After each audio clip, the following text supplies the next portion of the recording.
I'm going to be talking about context engineering for agents with a very specific focus on optimizers, which we'll talk about, something that I'm quite passionate about. So before we jump in, just a quick introduction. I'm Jacques.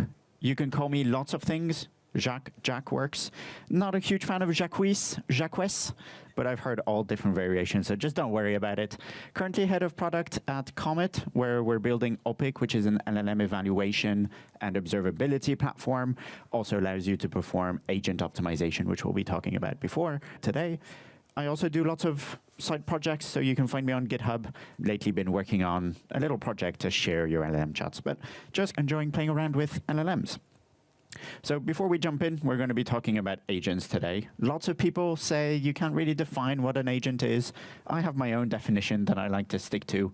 You can always tweak this a little bit, but I like to be a little bit opinionated. So for me, an agent is an LLM that has access to tools.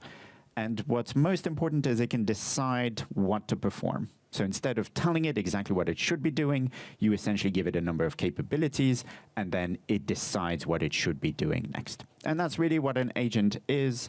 If you start to go down it a little bit and be a little bit more specific, one of the things that I always recommend is don't worry too much about frameworks. Look at what information you're passing to LLMs, and that's really how you're going to understand what an agent is. So when you look at this, it becomes actually really simple. Building an agent is not that hard. The first thing that you need to do is you need to define a system prompt, and that essentially tells your agent what it is supposed to do. If you're building a coding agent, you tell it you're a coding agent that is going to help the developer or the user build applications. And then you need to give it some capabilities, and these are the tools that you're going to be defining. Again, if you're building a coding agent, you'll have a write tool, an edit tool, a search tool, and you can define lots of different tools. Lots of people, you also now have the whole topic of MCP servers. At the end of the day, an MCP server is just a way to define tools. That's what they are. What's really cool about MCP is not the protocol or anything else. It's just that it's a great way for third-party providers to add functionality to an existing app. If you think about Cursor, what's really cool about the MCP server is that me, Jacques, as head of product at Comet, I can build an MCP server that gives you a tool for agent optimization, and I don't need to get in touch with them. Essentially, it's an integration play. But really, the way to think about MCP servers is they're just more tools. And that's it. That's your agent. One thing to note is, what do I actually send to the LLM? So you'll send your system prompt. You can't really send tools. What does that mean? What you're going to do is you're going to describe each tool. You're going to say the right tool allows you to edit a file. And you're going to say, okay, if you want to write a file, you need to tell me what the path is, and you need to tell me what the content is. And that's essentially what you're going to send to the LLM. You're just going to send a description of those different capabilities, and the LLM will come back and tell you what to do next.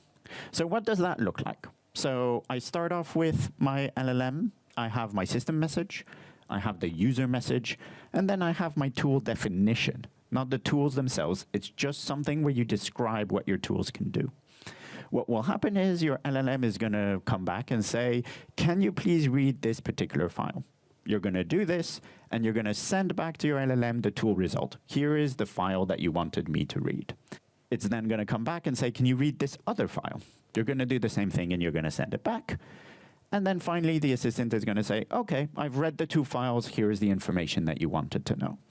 And all of this information is sent over to the LLM. So the reason why context is so important is as you get here to this tool request, for example, or even the tool result that you'll be sending to the LLM, what you're doing is you're actually sending all of this information below. Now imagine what happens if you read the first file and it's 10,000 lines long. You're going to be sending those 10,000 lines to the LLM. Your context is going to grow, and you're going to have a big problem on your hands. And so I was talking to somebody a couple of weeks ago, and I found that I couldn't share exactly who it is, but I think they really summarized what this is all about. Building agents is about managing your context window. It's not about building the right tools and adding more tools and all of this. It's really, how can I make sure that after reading one file, I don't run out of tokens that I can send out to the LLM? And you could always say, I'll just use an LLM that has more context. Sure, but you're going to be limited to about 1 million anyway, and performance is going to be terrible. I don't know if any of you have ever sent 1 million tokens to an LLM. Yeah, it's going to come back, but you'll have time to have a coffee, a shower, and probably eat dinner at the same time. So you're not going to really want to do that. So all of this is really about managing your context window. As I mentioned, you get the first response, but then your users are going to keep chatting with your agent. And you'll send another message, and you'll send the tool definitions again, and we'll keep adding over here to the context. The more the context grows, the worse the performance gets as well. For all of you that are maybe using Cursor or any of these tools, you'll notice that quite quickly you start a new window, a new conversation to avoid the context getting too big. So how can you avoid context explosion? There's a few things that you can do. So the first thing that I like to do is I like to think about, okay, what information am I sending to the LLM every time I want a response from it? And this is very similar to what we saw before, except instead of having it as a conversation, let's think of it about in terms of the tokens that I have available to use. So if I can send my LLM a particular question, and I have 200,000 tokens that I can use, here's how it breaks down. You have your system prompt. The longer that is, the more token it's going to take. You have your tool definitions. Again, that's just a description of what your tool does. MCP tools. Then you have your actual tool results. As the conversation was going, you kept adding more and more tool results. And then finally, you have your user and your assistant messages. So that's all of the information that I send to my LLM every time I wanted to return a response. And as the conversation gets longer and longer, you'll see the system prompt is going to stay the same size. That's fixed. The tool definition is also going to stay the same size. Same with MCPs. But then your tool use and your messages are going to get longer and longer. So what can you do to make sure that you're not sending over too much information?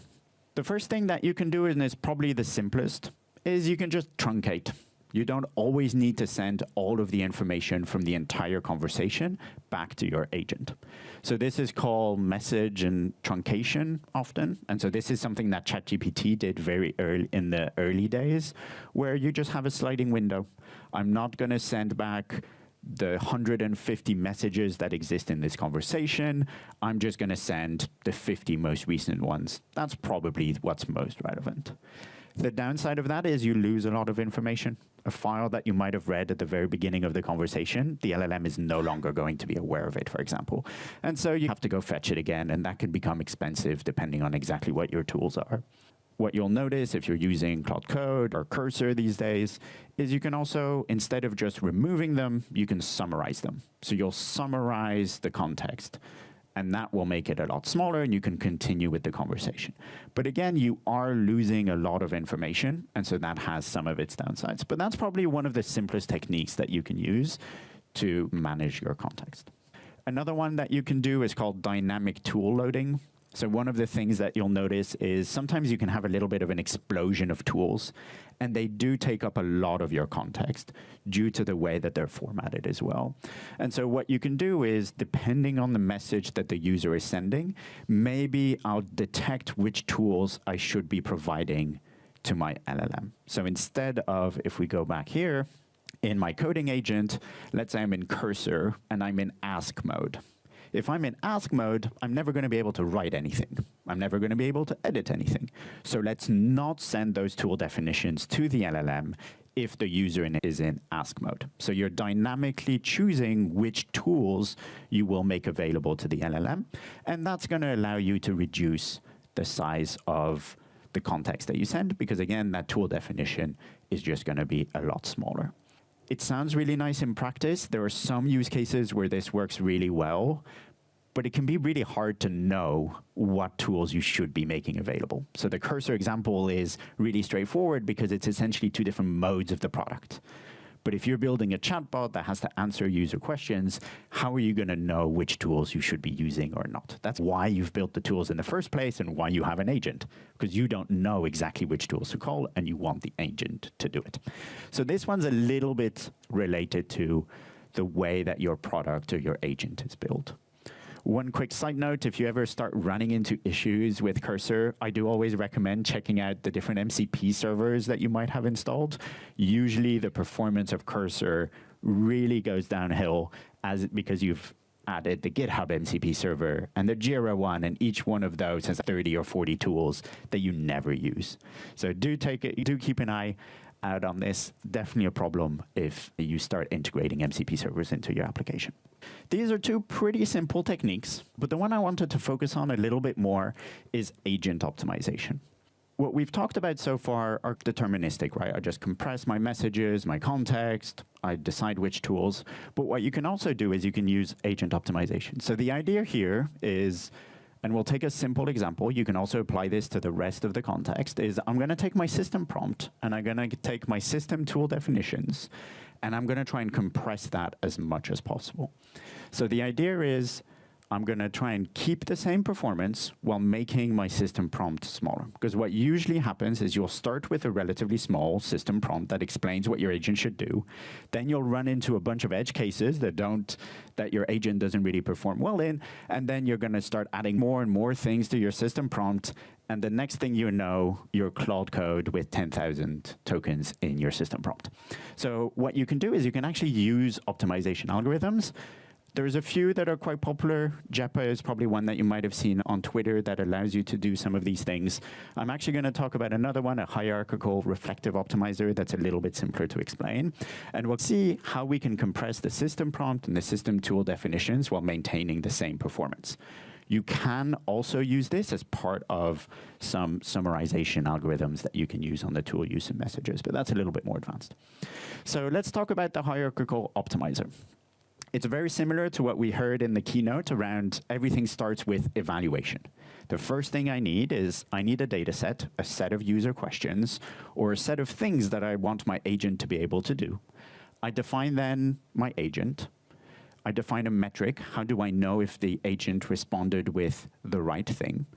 And you run your data set through your agent, evaluate it using the metric, and you get your agent performance. What does that look like in practice? If we take the example of my coding agent, I'm going to add some coding tasks, write this Python file that reads something, or like lots of different coding tasks.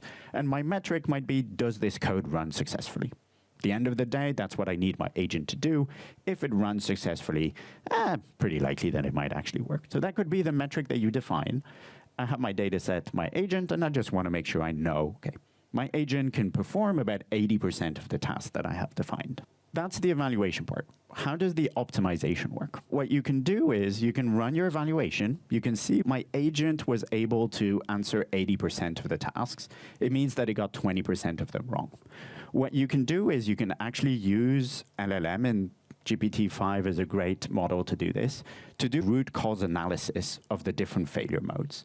So you'll have your agent, you'll see the different tasks that it's not able to perform, that's part of your data set.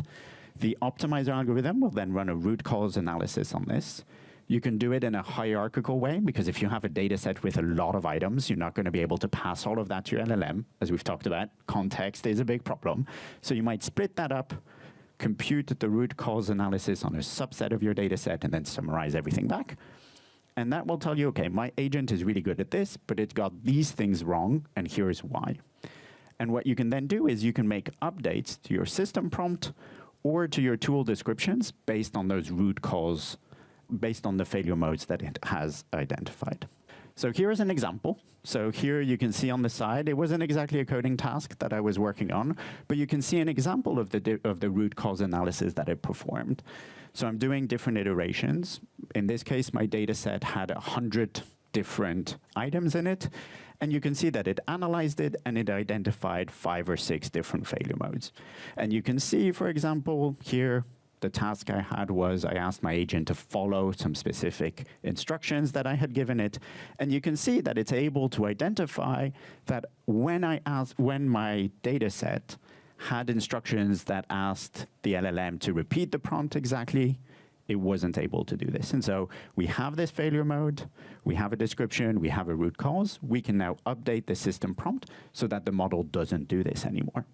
So that becomes a way of editing your system prompt or your tool definitions using an optimizer. That doesn't actually get us exactly where we wanted initially. What we wanted to do initially was we wanted to compress our system prompt and our system tool definition.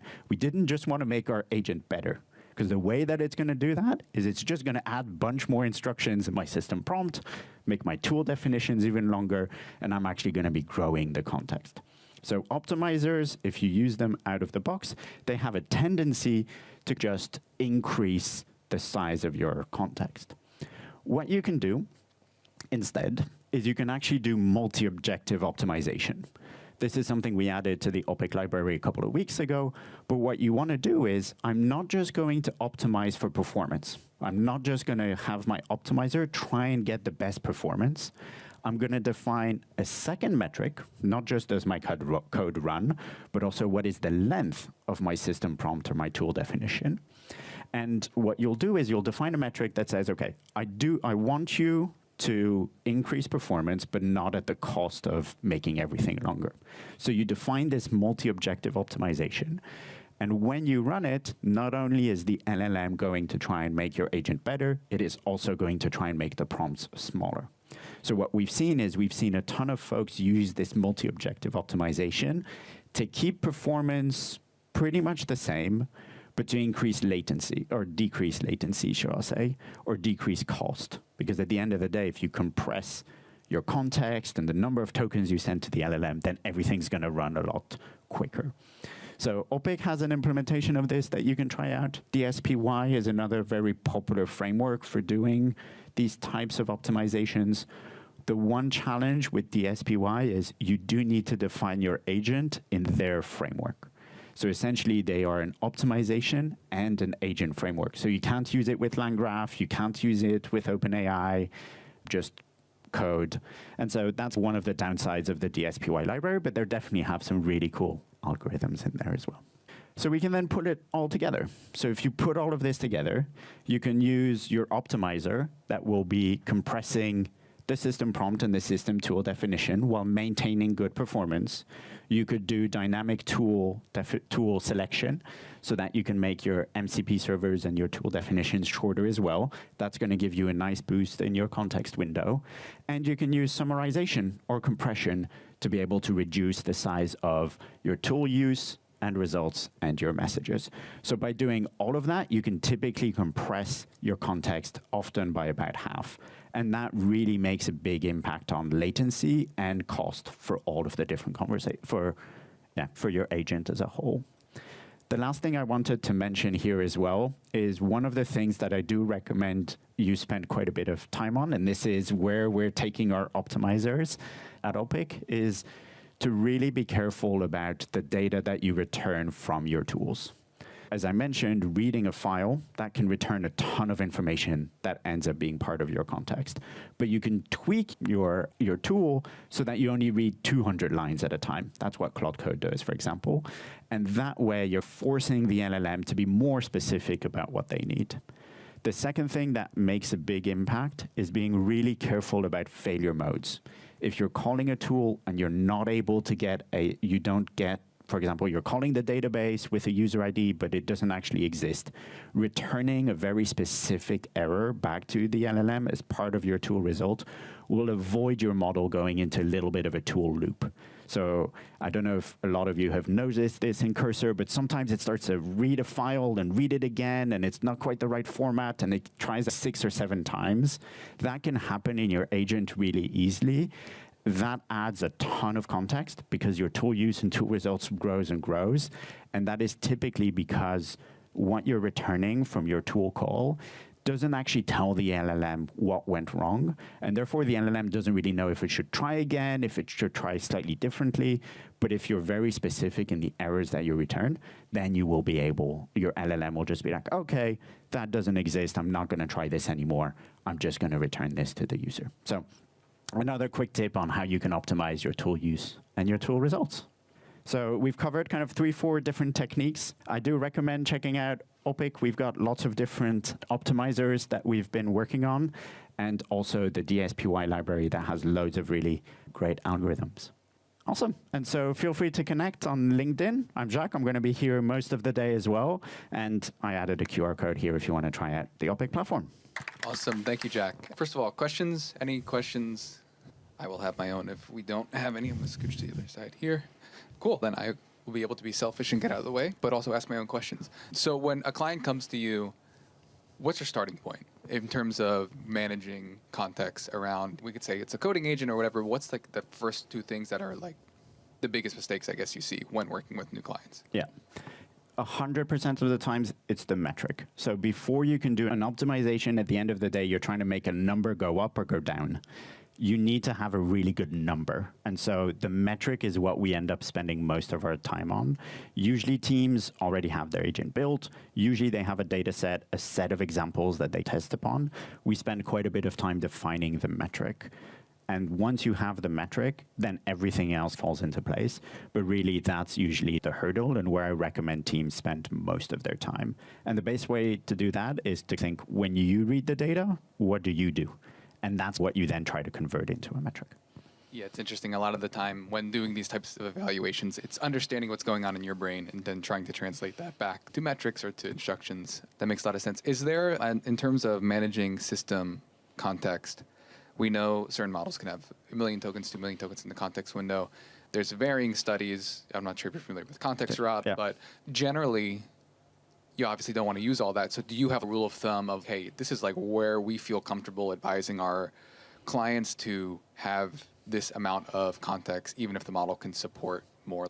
Is there like a hard mark to try and see underneath? We typically recommend the 200,000 token mark. But usually what we end up doing, and it's related back to this multi-optimization, is it really depends if you're doing something in batch, and it's an internal process and you're analyzing data and you're triggering different things, or if it's really user-facing. If there's a person on the other side, no matter the size of the context window, no one's going to wait that long.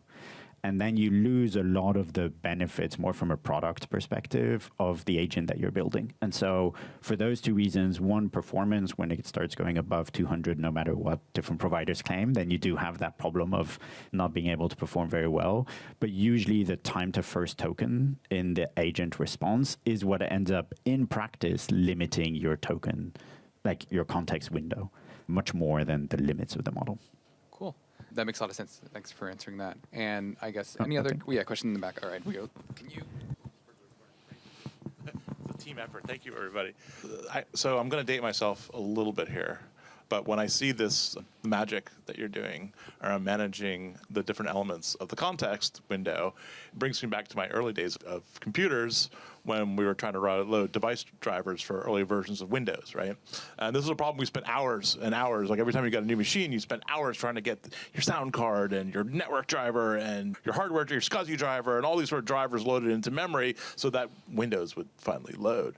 And then the architecture changed, and that problem just went away. Yeah. So that's kind of my leading question, right? Is principles today on 200K makes sense, and that's a great guiding factor today. Just kind of looking forward, what are the things that are going to change around LLM architectures, and what do you think is going to be a time frame before we're going to spend less time managing these contexts, or is this something we're going to really manage for a while longer? That's my question. Thanks. I think we're going to keep managing it for a while. It's just the 200 number is going to change. It's all about the latency. If models start getting faster when you send a lot of tokens, then that's going to keep happening. And so this is why I believe a lot in the optimizers is that every time there's a new model, it's okay if the context window gets bigger. That means I can put in more information.